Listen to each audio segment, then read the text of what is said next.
Hey, how's it going, everyone? My name's Briggs. This is my dad, Brett. Welcome to the channel. The classic hello.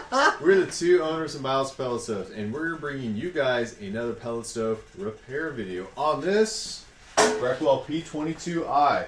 We're going to be doing one of the most classic repairs on any pellet stove, and that is the auger motor. Right here, the auger motor. And you know what this does. This is connected to the auger shaft that brings the pellets up, drops them down into your burn pot. Briggs is going to show you how to take it out and put this one back into the stove. Are you ready, son? Yeah, let's do it. Come along, let's go. Okay, friends, welcome back to the pellet stove train. This is really important. As always, unplug your stove prior to doing any maintenance on it. And if you're local, call Briggs and I and we'll come out and provide you the service. If you're from another state, call your local service provider. So there's your safety tip. So the tools today on this Breckwell that you will need is basically some needle nose pliers. This should do it. Briggs will kind of show you some ins and outs once we spin the stove around. There you go. So I want to say one thing about this auger motor. If you've got this 22i or a regular 22 FS freestanding, this auger motor, you want a clockwise 1 RPM motor. Clockwise 1 RPM motor. And then on the shaft here, right here, you want one with a hole. So make sure clockwise 1 RPM with hole in this shaft. Let's go to the next scene. Woo-wee! Are we having a good time? Man, you must have had a lot of caffeine. A lot of coffee today, son. All right, I'll get with it. Here we go. All right, sounds good. Well, let's get started. So, going for the auger motor on this P22i, there's going to be a few strategies. This right here, for us, it's up on a lift. You can see we have full access. Auger motor's right here. A lot easier for us to actually get into. In your guys' situation, what you guys are going to be facing, essentially your stove, it's going to be in the fireplace. You're going to have to pull it out. There's a few techniques you can do it. When you pull out your stove, you're going to be going on the left side facing forward where the control board is. You might have to be taking any of these panels off, especially the control board. Disconnecting the control board, take it apart, and then right here, you're able to see a lot of this left side. So, when you're trying to access the auger motor right here, you can access it to the right side here, but look how much less space you have. A lot of the times, unless you have very nimble fingers and hands, you may have to be moving some wires out of the way. You may have to even take out this fan so you have more room. And, well, yeah, that's a lot what you have to deal with on the right side. The most opportune way you can tackle it, if you take the whole stove out, disconnecting it from the exhaust pipe port right here, you can have access to the whole back end of the stove. So pretty much the whole takeout, you have the most room right here to tackle it. So for us, we're going to be doing just that. We're going to be tackling the auger motor right here, and there's going to be two main things we're going to be doing. We're going to be disconnecting the power wires to the auger motor. So you can either disconnect it right here from the main wire harness, or you can go down below and you can disconnect them from back here. So there's two of them. One on the right and one on the left. Now I like to plug them back where they initially were. That's just my preference, just to kind of keep everything as the same and to run less of a risk of problems later.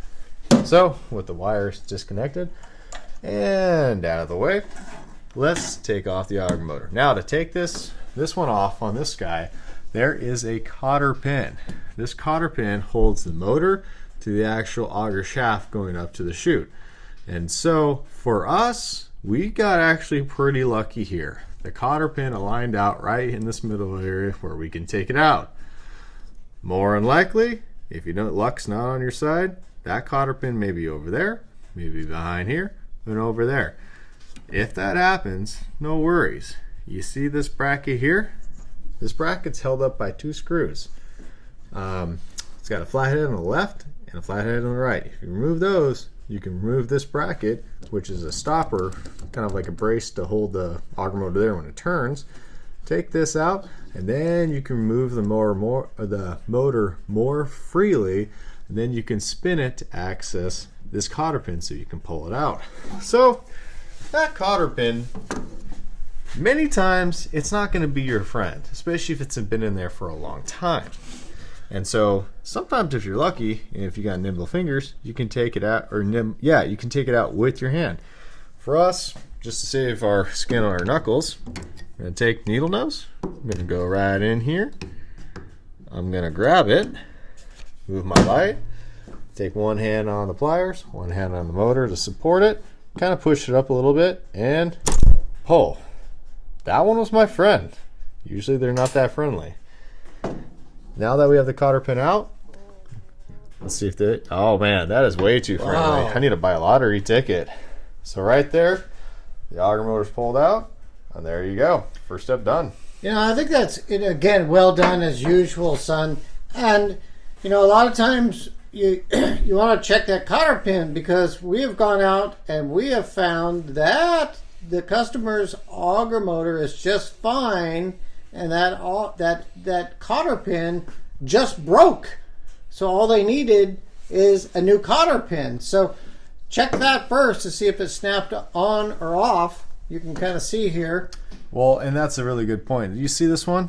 A little bit of age, it's a little bit bent, but it's still good. It's still solid. So yeah, a lot of the times, some people may think, hey, I'm not getting any pellets dropping, my auger must be broke. Well, check back there. If it's just this pin's not a lot of money. Versus buying a whole new auger motor, it's a little bit more spendy.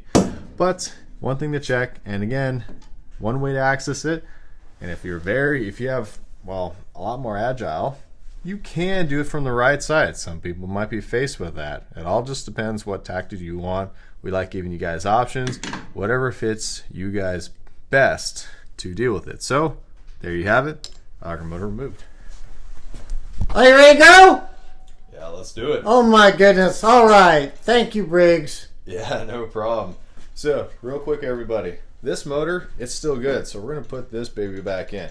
Now, I want to mention something. So when you guys order another motor, or if your current one is fixed, you're probably going to notice on this shaft that there is a flat side right here, and then there's a hole.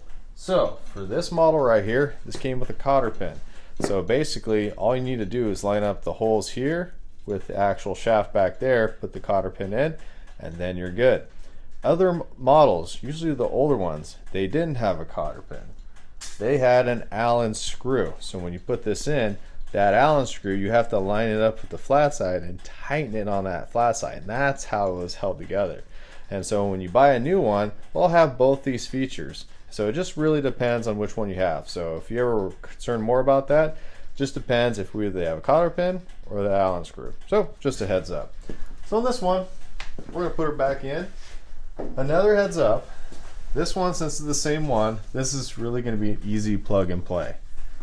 If you're going to be having a brand new one in here, more than likely these holes aren't going to be lining up. So that's why when I previously said removing this will be pretty handy, because then say if these holes are to the right, to the left, or whatever, or even if this thing gets moved right down here with those holes, you then have all the maneuverability to line it up and put the cotter pin in. So again, just a heads up, make life a little bit easier.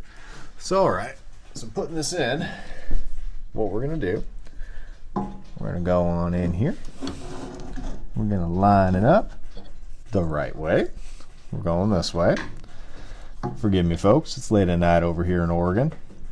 We're going to line this up as so, right there. Perfect.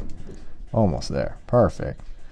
So once you got it lined up, you can take your tool or by hand. See if I'm lucky by hand. And you can put it on in. And if it doesn't go quite perfectly, hold it again with your tool, with your hand, get on in here, and then gently adjust this.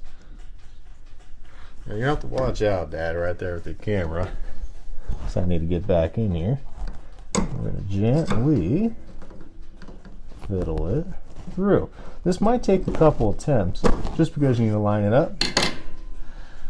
And again, what's your favorite word? Patience. There you go. And a little bit of nimbleness. And then once you get past that, you should see me, folks, try to do this thing. Briggs just pushes me aside and says, let me tackle it. You know why. Patience.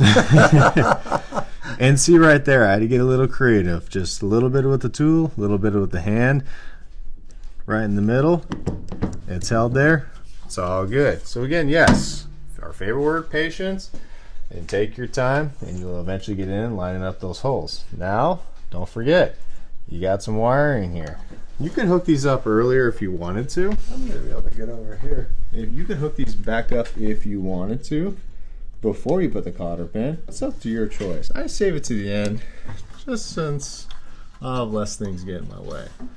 So right then and there, plugged right in, as so. It's solid, brace is ready, and there you go. There you have it, everybody. Auger mode is in, ready to turn it on. All right, everyone, that's it. Hopefully you guys, well, that's for you, son. Nice job. I get an applause now? Okay. Well, I'm not used to that, but I will take it. Like I said, hopefully this video has been really helpful for you guys. Hopefully we helped solve the auger motor issue for your Breckwell. And again, we really appreciate the support.